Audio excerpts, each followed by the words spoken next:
Una estrecha conexión con el divino implica una comunicación bidireccional. Usted le habla y Él le escucha. Usted sigue sus mandatos y Él le ilumina el camino. Esta interacción profunda y significativa con el Creador marca la vida de aquellos que depositan su fe en Él. Hace 4 décadas, dimos inicio a ministerios en contacto con el propósito de orientar a cada creyente hacia una relación más profunda y significativa con Jesucristo. A lo largo de los años, hemos sido testigos de la magnificencia, el amor incondicional y las bendiciones de Dios de maneras tan asombrosas que nuestro mayor deseo es que todos lleguen a conocer al Señor. Por lo tanto, te invitamos a abrir el Sagrado Libro y a buscarlo juntos. Hoy, en nuestro programa En Contacto, exploraremos los 7 hábitos que definen una vida dedicada por completo a Dios. Este mensaje se presenta bajo el título Los 7 hábitos de una vida consagrada a Dios. Debería escribir cada uno de ellos y preguntarse, ¿soy una persona consagrada a Dios? En primer lugar, veamos un par de definiciones. Comencemos con qué es un hábito. Un hábito es un patrón de comportamiento a menudo inconsciente que se adquiere por repetición frecuente. Ese es un hábito. Algo que hacemos una y otra vez. Desde luego, la segunda definición es que es una vida consagrada a Dios. ¿Qué es consagrada?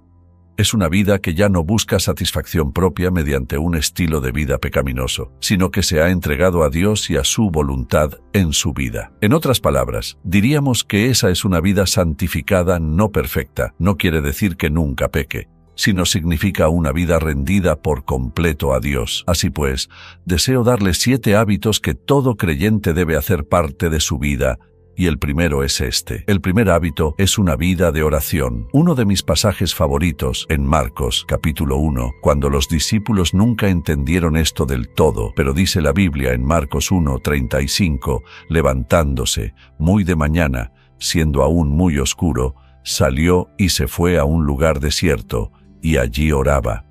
Y le buscó Simón y los que con él estaban, y hallándole le dijeron, «Todos te buscan». Eso es típico en cuanto a la forma de actuar de algunas personas. El Señor estaba haciendo lo más importante en la vida, y no lo entendían. Y asimismo, por ejemplo, en Lucas capítulo 4, versículo 42, cuando ya era de día, salió y se fue a un lugar desierto, y la gente le buscaba, y llegando a donde estaba, le detenían para que no se fuera de ellos. Pero él les dijo, es necesario que anuncie el Evangelio, etc. Ahora, una vida de oración no se refiere a orar de vez en cuando, se refiere a sentir cada día la necesidad, el deseo, el gozo y el gran poder que viene de orar, hablar con el Padre. Es decir, debe ser un hábito, algo que recurre en nuestra vida, no solo cuando estamos en aprietos, en necesidad, sino porque amamos a Dios y estamos agradecidos por quién es Él y lo que hace en nuestra vida. Por ejemplo, en Lucas capítulo 11, los discípulos vienen al Señor Jesucristo y le pidieron, «Enséñanos a orar como enseñó Juan el Bautista a sus discípulos». Así que, ¿habían visto algo distinto en la oración del Señor? No se trataba de algún ritual que se acostumbrara en aquel tiempo, pues sentían que le hablaba personalmente al Padre Celestial. Al ver esos versículos, piénselo. La verdad es que no se puede tener una vida consagrada sin tener una vida de oración. No se puede. Todos vivimos en un mundo de tentación, pruebas, penas, cargas y pecado. Y a donde vayamos, allí está. No podemos tener una vida consagrada a Dios, y no he dicho sin pecado, sino consagrada, y ya definimos lo que eso significa. No se puede tener una vida consagrada sin una vida de oración, porque ésta nos conecta a Dios Todopoderoso y nos hace sensibles a su voluntad, propósito y plan para nuestra vida. Sin orar, no habrá una vida consagrada. Si lo piensa, es la actividad más importante de nuestra vida. Necesitamos tener una vida de oración. Luego, el segundo hábito es tener fe o confianza en Dios. Me encanta el Salmo 103, versículo 19. Dice la Biblia, «Jehová estableció en los cielos su trono, y su reino domina sobre todos». Pensemos en lo que significa ese versículo. Si Dios Todopoderoso ha establecido su trono en los cielos, preste mucha atención. Su soberanía, o sea, su poder divino sobrenatural, omnisciente, domina sobre todo. ¿Qué hace eso? Nos da una gran base para creer en Él. Al saber que Dios está a cargo, No importa lo que suceda, ni cómo, ni mediante quién, ni por la razón que sea, sé que Dios tiene las riendas y puedo confiar en Él para lo que sea que permita en la vida. Creo que es un versículo muy importante porque si no confiamos en Dios, si no confiamos, no oraremos. Debemos hacernos la pregunta, pues, en mi vida espiritual, fíate de Jehová de todo tu corazón y no te apoyes en tu propia prudencia. Reconócelo en todos tus caminos, y Él enderezará tus veredas. Cito ese versículo muy a menudo, porque es fundamental. Cuando confiamos en Dios, ¿qué sucede? Se afianza nuestra comunión con Dios, lo que significa que tenemos una relación con Él. No tengo que presentármela. Una relación estrecha con alguien significa cercanía, no solo en afecto, sino en mentalidad, la forma de pensar, lo que siente. Una relación tan cercana es la que debería tener todo matrimonio todos sus días. Una relación estrecha con Dios es hablar con Él. Dios le escucha, y usted a Él lo obedece, y Él le guía. Hay una gran comunión con Dios en la vida de quien confía en Dios. Si usted quiere saber si confía o no en Dios, hágase la siguiente pregunta: ¿qué está preocupándome? Si puede ver a su alrededor y decir, no me has confiado este aspecto de tu vida. Una vida consagrada es una vida de fe. El tercer hábito de esta vida maravillosa es el hábito de meditar en la palabra de Dios. No sé cómo usted describiría la importancia de eso, pero dicen las Escrituras, veámoslo por un momento. Dice el salmista en el Salmo 63, versículo 6.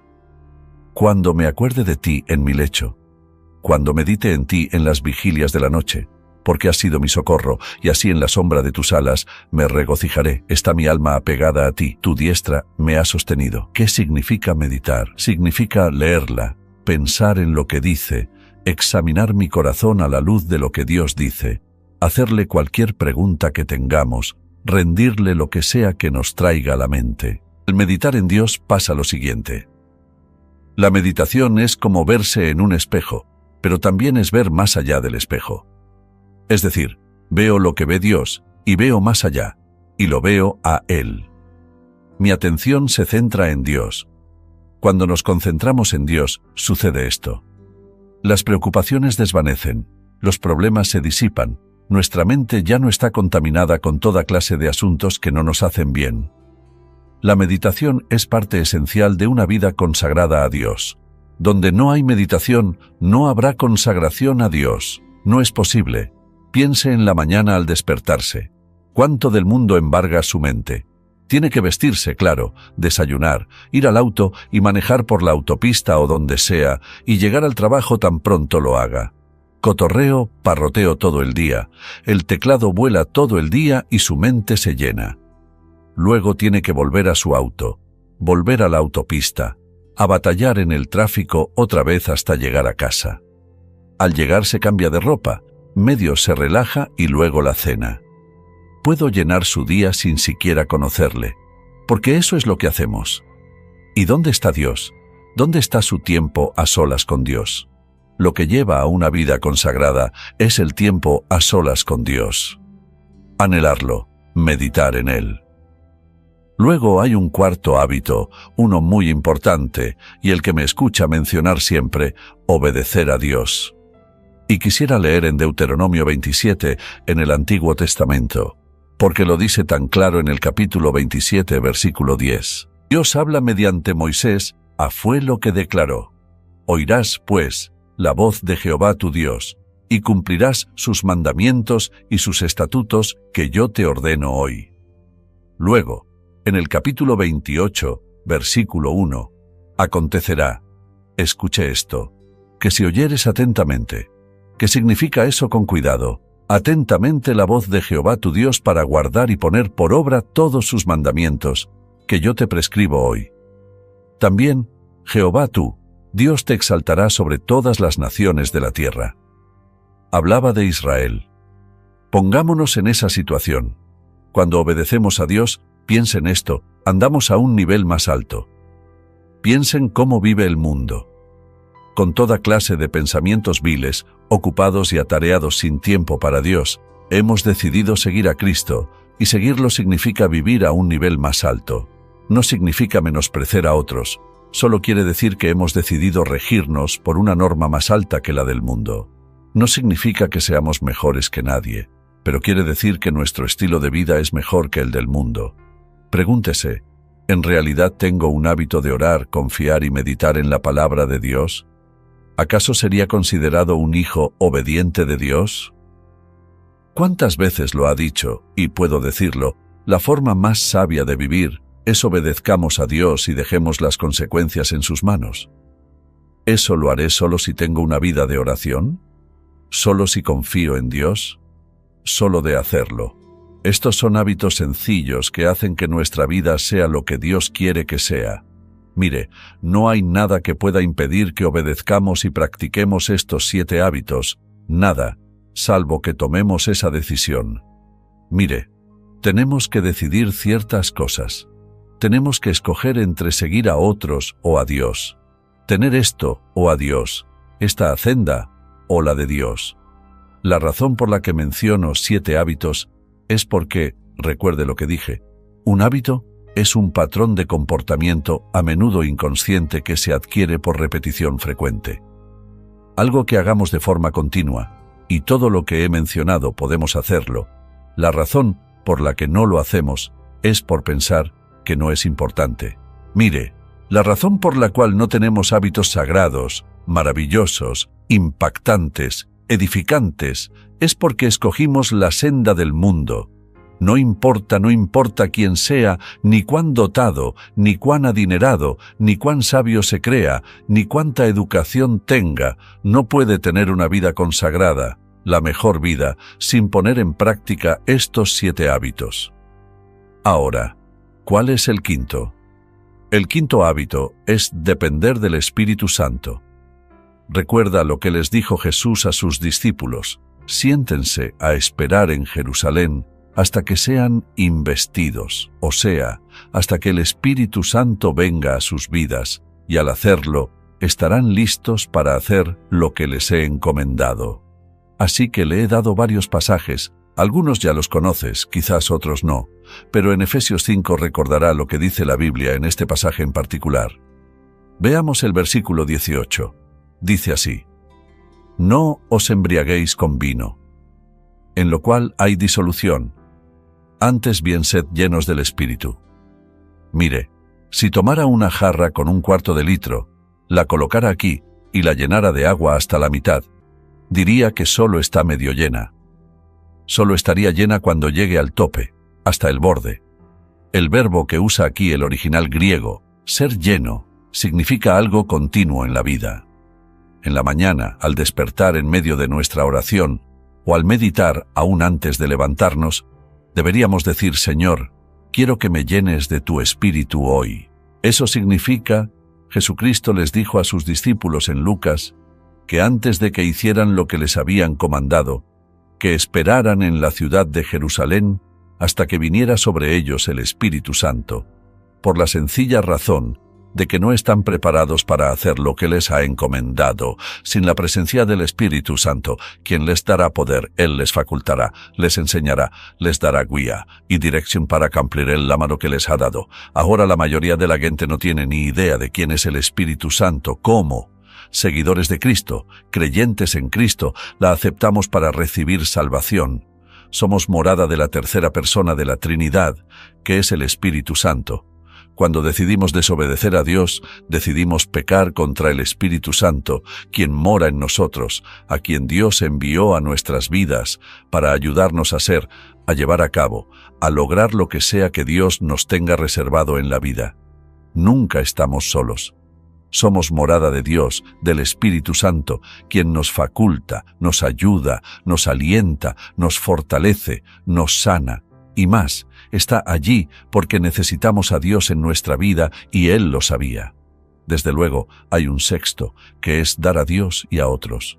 En el 6º capítulo de Lucas, es un capítulo muy conocido. Recordemos lo que dice: dad, y se os dará, medida buena. Escuché lo que dice: apretada, remesida y rebosando darán en vuestro regazo.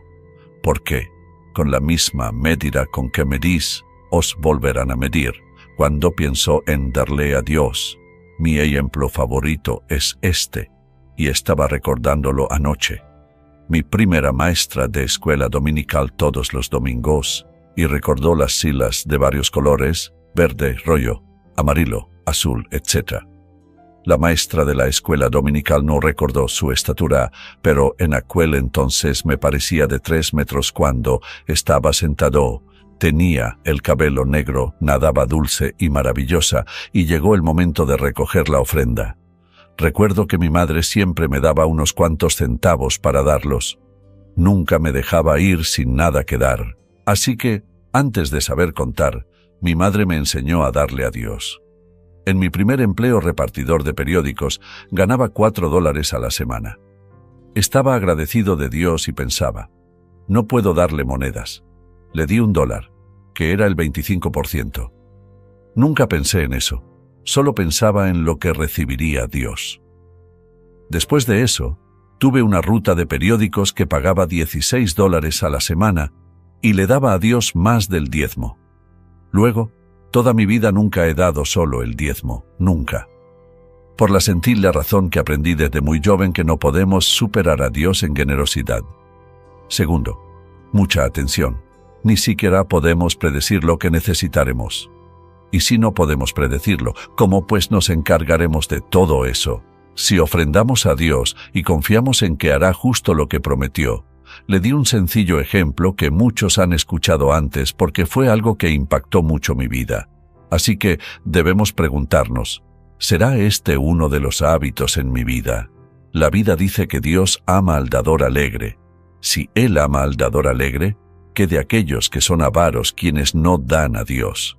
Le diré por qué eso no agrada a Dios, porque dice, puedo hacerlo sin Dios, puedo encargarme, puedo manejarlo, no necesito que Dios maneje mi dinero. Piense en cuán insensato es eso. Su dinero podría quemarse de la noche a la mañana. La situación podría ser que lo pierda todo en un día, pero preste mucha atención. Nunca estará en una situación en la que no tenga nada porque tiene a Dios dentro de usted, y todo lo que necesita Dios ha prometido proveerlo. Un hábito de perdonar a otros. Un pasaje muy claro está en Efesios capítulo 4. Muchos lo hemos leído antes, pero es la verdad, y lo leemos una y otra vez. Escuche lo que dice la Biblia. Airaos, pero no pequéis. No se ponga el sol sobre vuestro enojo, ni deis lugar al diablo. Un pasaje muy importante. Luego dice en el versículo 30, y no contristéis al Espíritu Santo de Dios, con el cual fuiste sellados para el día de la redención. Luego, en el 31, quítense de vosotros toda amargura, enojo, ira, gritería y maledicencia, y toda malicia. Antes sed benignos unos con otros, misericordiosos perdonando a unos a otros, como Dios también os perdonó a vosotros en Cristo. No siempre es fácil, no. A veces es difícil perdonar a otras personas que nos hayan hecho ciertas cosas. Creo que una de las peores situaciones es ser traicionado. Cuando uno ha confiado en verdad en alguien, se ha esmerado en ayudarle, y luego le traicionan, hacen lo último que uno habría imaginado que harían en la vida, pero debemos perdonar. Ahora, estos son 7 hábitos. Presté mucha atención, pude haberlo hecho de muchas formas, pero quería que viera cada versículo y darle todos los 7 hábitos para que cada persona que entienda por completo los 7 hábitos que llevan a una vida consagrada, que será bendecida una y otra vez de muchísimas maneras, pero la decisión es suya, y les sugeriría que tomara una decisión ahora mismo. En breve oraremos, y en esta oración le pediré a Dios que le dé sabiduría para decirle, Señor, quiero estos 7 hábitos en mi vida, y hoy comenzaré a ejercerlos en mi vida. ¿Los practicará cada uno a diario? No. Pero haga lo siguiente. Pide a Dios que le perdone. Muéstreme por qué tropiezo con este señor y reafirmamos nuestro deseo de perdonar a otros o lo que sea. Señor, estaba muy ocupado. Esta mañana salí deprisa. Perdóname, Señor, no quiero volver a hacerlo. ¿No cree que Dios corregirá eso? Claro que sí. Él le corregirá. Le inquietará lo suficiente una mañana después que haya salido sin tomarlo en cuenta que no lo olvidará. Mire, ¿sabe qué? Es porque nos ama. Piénselo. Toda la Biblia está llena de verdad, pero creo que estos 7 hábitos transformarán por completo su vida y le llevarán a lograr más de lo que su corazón podría haber anhelado.